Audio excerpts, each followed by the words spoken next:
So FaZe Clan has responded to everything that me and Tico have been talking about, and Frazier and everyone else who's been coming forward, and said, we know that for too long we haven't been the FaZe that we need to be. Wow, I wonder why you didn't decide to fix it up until everyone yelled at you two. Weird. But we're working hard towards fixing that. I hope so. I'm still going to give everybody benefit of the doubt. Not too much though, because I'm not going to be dumb like I used to and just give everyone benefit of the doubt, because I'll always just screw you over. I'm going to have to be real skeptical of everybody. It's just how it is now. We hope to have all the OGs sit down together soon, and we don't want to do that without everyone. We'll do everything in our power to work this out and not let you down. You know, it's like, who's this message even coming from, right? It's like, who's this from, right? It's like from Seabass, CEO, the president. It's like a collective of people saying, all right, what's a good message that we should put out? So things like this never really make me feel like, oh, this is genuine, this is real, this is honest. Like, it's not. And that's what makes FaZe feel soulless these days, is that you don't even know who's behind it and who's saying these things.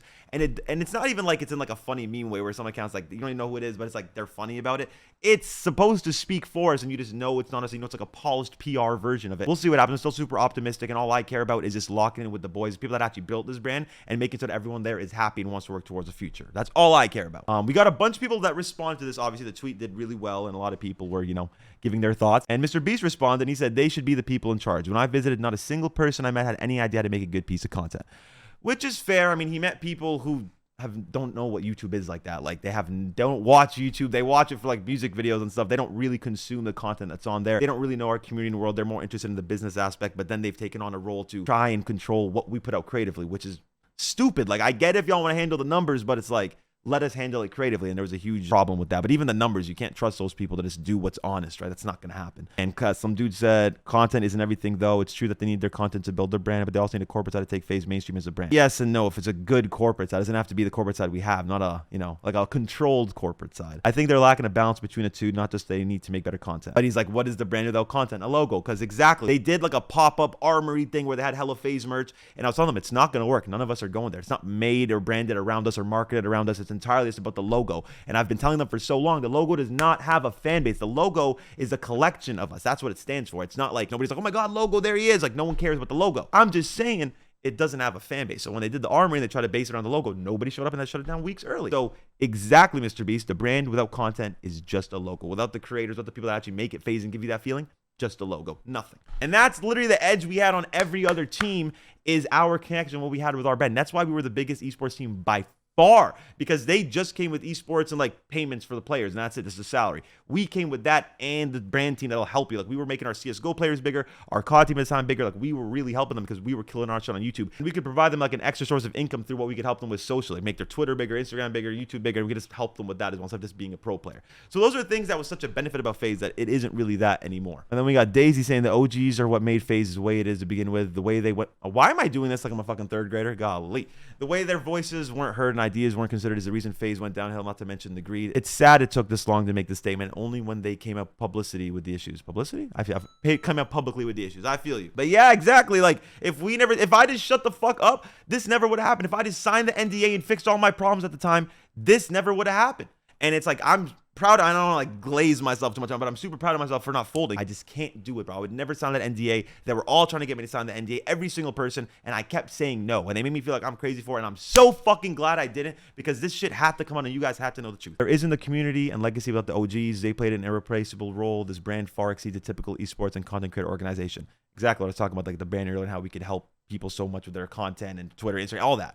It could do so much more now. It's up to you guys to correct the situation, show all the members that you value them. Well, that's the thing, bro. It's like, we're in a situation where they think like we work for them, and that never gonna happen. I chose this career for a reason. I chose YouTube for a reason. I'm my own boss. I don't listen to nobody. I will never work for someone. You got me fucked up. Hell no. And I know what I'm talking about. So to have a boss who thinks they know what they're talking about, to tell me what to do, not happening. Not with me. In the beginning, it was like, okay, we're going to respect you guys. We're going to be equals, not really like undermine you guys and whatnot. But then it turns into them like kind of, you know, overstepping that and trying to take control and doing their own thing when they don't know what they're talking about. And then when you try to argue with them, tell them that's not what you're supposed to do, they just, you know, win at the end because they have the entire corporate structure under their fingers. So it's like they win. No, and Seabass responded, I know a lot. I made a video about this. This is the one I'm trying to post, my response to this, but it's not letting me post it right now. I know a lot of people are seeing the drama with FaZe Clan right now and want to know why Tico right now is speaking out. Here is some perspective on the company. He made a video about it. Just wait till my response. I'm going to post that as soon as I can. The second it lets me, I'm going to post it. Don't worry. But yeah, I responded to that. I was kind of mean in that I can't lie. But hey, I had to keep it 100. I always have to keep it 100, especially when it's about FaZe and about things I care about.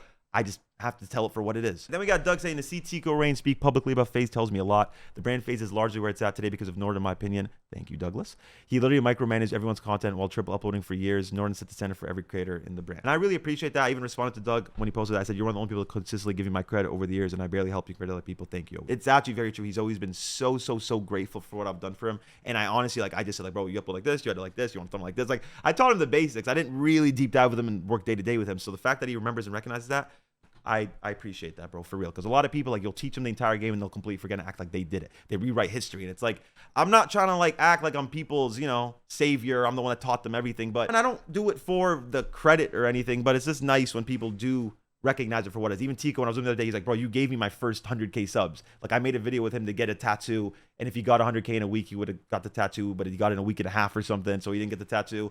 I don't even remember that. He told me that. I was like, really? I don't remember that. Like, I just do these things because I love helping people. I love helping my friends. I'm like, bro, you can just make a channel, get on YouTube, make money, get a career. Like, it was exciting for me, bro. I was coming up, I was triple upload. I was like, damn, it's this easy to like make money in videos if you just keep posting. Like, hell yeah. So I was obviously trying to put on every single person I possibly could because I'm like, dude, just work hard on this and make a channel and it'll work. Especially like with the FaZe boost at the time and with COD and everything. It was a lot easier. Now it's more saturated, a lot of YouTubers, so it's not as easy as it once was. When we were in New York, bro, it's like anybody who wanted a career, just come kick it with us and you got one. Like, it's juicy. It was very juicy. And I do believe we can make it even better than that because now we actually, like, when the company's right, we have money to give them, money to help them, and more brand access, all that. So now if it's ran right, FaZe could be even more valuable and profitable than it ever was. It already is, even while it's dying. And that's the craziest part about FaZe. The fact that in its weakest, it was able to go multi-billion-dollar on the stock market is insane for how weak it was relatively to what it's supposed to be. So I'm just saying, I'm obviously pro FaZe forever. I love FaZe forever. I'll do whatever I can for this brand. Thank you guys so much for watching. I love you guys so much. I'll see you guys in the next video. It's been running shot FaZe Rain. Keep it real. Make sure y'all watch that Seabass video too. I kind of go crazy in it. No cap.